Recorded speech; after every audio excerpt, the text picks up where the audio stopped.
네, 전국을 휩쓴 유례없는 장맛비로 피해가 커지고 있습니다. 도대체 왜 이처럼 강한 비가 한꺼번에 쏟아지고 있는지 KBS 재난방송 전문위원인 광주과학기술원의 지구환경공학부 윤진호 교수 모시고 이야기 나눠보겠습니다. 교수님 안녕하십니까? 안녕하세요.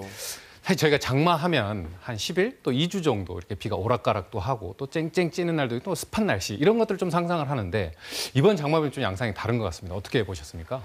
네, 이미 국민 여러분들께서 겪고 계셔가지고 따로 설명할 필요도 없을 것 같습니다. 아무튼 역대급 장마일 것 같고요.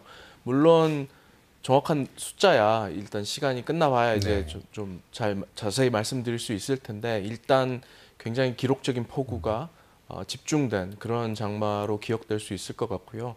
광주 전남 같은 경우는 동복댐이 가뭄이었다가 이렇게 장마로 바뀌는, 그러니까 집중호우가 내리는 그런 극단적인 패턴들이 좀 앞으로도 지속될 것 같다는 전망이 있습니다.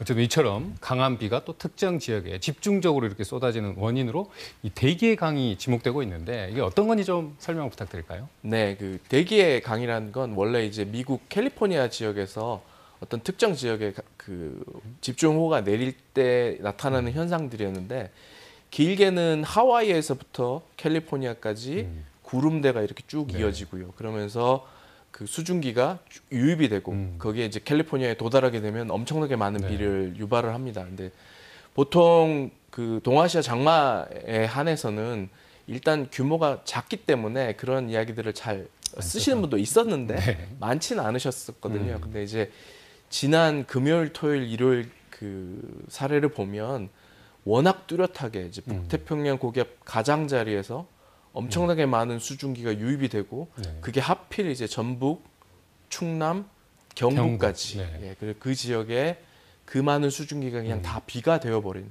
그런 메커니즘이라고 보시면 될 것 같습니다. 좀 쉽게 설명을 하면 장마 전선이 좀 더 규모가 크고 또 그런 것들에 따라서 집중되는 그 수증기의 양 이런 것들이 많아서 강한 비가 쏟아진다 이렇게 좀 이해를 하면 될까요? 네, 그렇게 보시면 될 것 같습니다. 사실 또 이런 기록적인 폭우가 앞으로 더 자주 또 강하게 발생하는 것 아니냐 이런 전망이 나오는데 어떻게 좀 전망하십니까, 교수님께서? 네, 이제 강수 예보, 이제 비가 올지 말지 예보는 정말 어려운 일 중에 하나입니다. 근데 그걸 저희가 이제 10년 후, 20년 후 말씀드리기는 좀 힘든데 일단 다양한 의견들이 존재하지만 저희들이 공통적으로 보고 있는 것 중에 하나는 극한 강수, 지금처럼 비가 갑자기 많이 오거나 또 올 초에 동복댐에 우리가 겪었던 가뭄처럼 그렇게 어떻게 보면 양립할 수 없는 건데 가뭄이었다가 집중호우가 오고 또다시 가뭄이 오고 또다시 집중호우가 오는 그런 좀 극한적인 형태로 바뀌어가지 않을까라고 전망이 있습니다. 그런 전망들이 좀 대세를 이루고 있는 것 이렇게 보면 되겠고요.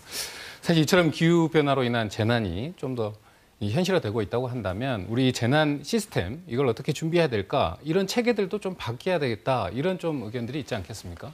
네, 그렇습니다. 이제 궁극적으로는 상하수도 시스템을 조금 더 개선한다든지 근데 이제 그런 건 시간이 굉장히 오래 걸리기 때문에 근데 이제 어떤 그 비 예보가 있을 때 이게 10mm, 20mm 비면 야외 활동을 하고 못 하고의 차이잖아요. 근데 이게 100mm 이상이 넘어가면 이게 좀 큰일이 발생할 수 있는 거기 때문에 확률이 좀 낮다 하더라도 굉장히 극단적인 결과가 있을 수 있기 때문에 좀 미리미리 선제적으로 대응하는 게 좀 필요할 것 같습니다.